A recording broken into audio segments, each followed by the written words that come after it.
Bonjour, Monsieur Venn. Merci beaucoup d'avoir accepté notre invitation pour cette entrevue. Tout d'abord, je vais vous demander de nous décrire peut-être en quelques mots qu'est-ce que le BIM et pourquoi la Cité du sport et de la culture a opté pour cette façon de procéder. En fait, le BIM, c'est une façon de travailler. C'est un outil technologique qui permet aux professionnels de modéliser en 3 dimensions l'immeuble au lieu de travailler avec des plans et devis en 2 dimensions comme on a fait pendant un bon nombre d'années. Ça permet en fait de modéliser entièrement la conception.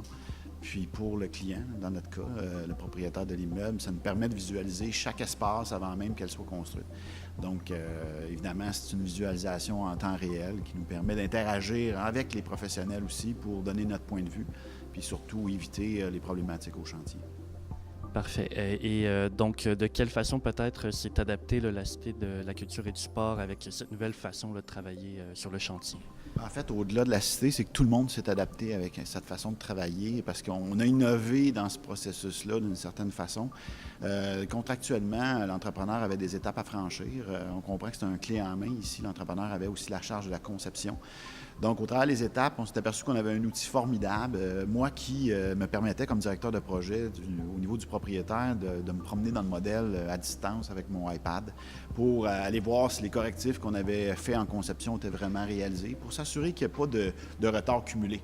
Fait que nous, on pouvait avoir un œil de surveillance en temps réel, puis on s'assurait que les professionnels avaient vraiment fait ce qu'on avait établi dans les rencontres de conception. Puis au travers de ça, on a réussi à s'adapter puis se dire que cet outil-là était tellement bon que là, on en a fait pratiquement une réception virtuelle de l'ouvrage, là, ce qui est un petit peu inusité, là, ça n'existe pas, mais c'est une étape qu'on a créée, qui n'était pas contractuelle, mais que pour l'ensemble des intervenants, on se disait vaut mieux déplacer une prise de courant dans un modèle 3D qu'au chantier avec tout ce que ça peut faire en communication écrite par la suite. Et donc, de toutes les étapes, là, si on part par exemple de l'excavation jusqu'à la livraison du projet, comment avez-vous vécu là, le BIM au jour le jour, par exemple? Au jour le jour, moi, c'est que c'est vraiment, ça me permet de voir l'avancement des travaux en temps réel sur le modèle tridimensionnel. Parce qu'on comprend bien qu'en conception-construction, oui, il y a le chantier avec tout ce que ça comporte, mais il y a la conception aussi qui va souvent à la même vitesse que la construction. Donc, on estampe les plans, puis après ça, c'est construit, puis des fois, c'est vraiment instantané. Donc, ça nous permet de voir la maîtrise, en fait, de l'échéancier, la maîtrise aussi des réponses conceptuelles et des exigences qu'on avait établies dès le départ. Fait que moi, en temps réel, tout le long, quand je me dis, avec l'iPad, j'ai pas besoin de sortir le tiroir de plan. Je peux me promener dans le modèle, aller voir où on est, où les changements ont été apportés. Et ça amène une dose d'assurance pour tous et chacun. Autant les travailleurs au chantier qui voient l'exemple, l'entrepreneur avait dans la roulotte de chantier une table numérique dans lequel on pouvait aller dans le modèle tridimensionnel. Donc, des fois, le détail d'assemblage qui était dans le modèle, bien, ça ne pouvait pas se faire en réalité. Fait que là, on manipulait le modèle pour arriver à une solution équitable pour tout le monde. On a parlé beaucoup du BIM depuis le début, mais est-ce qu'il y a eu peut-être d'autres technologies innovantes ou surprenantes qui ont été utilisées là, pendant la construction de la Place Belle? Bien là, je vais vous surprendre dans les technologies innovantes. C'est plus des méthodes de construction. Il faut comprendre ici que c'est un amphithéâtre de 10 000 places, un de 2500 places et un de 500 places. Et on avait un calendrier très serré, puis on travaille souvent avec des méthodes de construction, de préfabrication pour les amphithéâtres. On avait des grosses exigences au niveau acoustique, au niveau vibration. Et l'entrepreneur et les concepteurs ont retenu le choix de couler en place les gradins. Et moi, finalement, au travers de l'expérience, j'ai trouvé que c'était une innovation parce que c'est une génération de travailleurs qui va récolter le fruit de cette expertise-là, qui était pas perdue, mais que c'est plus la façon de faire réellement au niveau des stades et des amphithéâtres.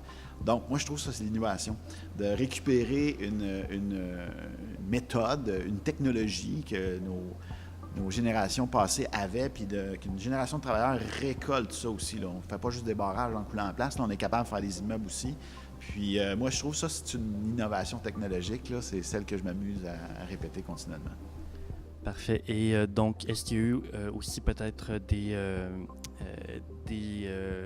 avancées au niveau de l'efficacité énergétique qui ont été réalisées pendant la construction? Je sais qu'on ne visait pas nécessairement une certification LEED pour le projet, mais pouvez-vous nous donner quelques exemples?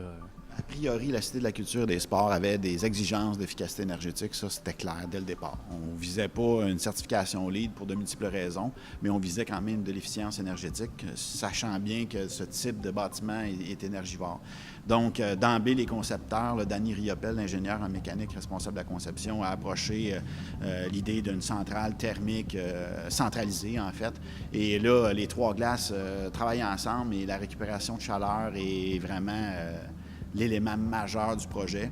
On a aussi amené des points de contrôle assez nombreux, tant au niveau de lecture qu'au niveau de programmation, ce qui nous permet d'optimiser la consommation énergétique à chaque endroit, puis d'être capable de moduler ça. Puis là, on va le voir dans les 12 prochains mois, là, être capable de s'adapter au changement de température, aux besoins énergétiques qu'on consomme.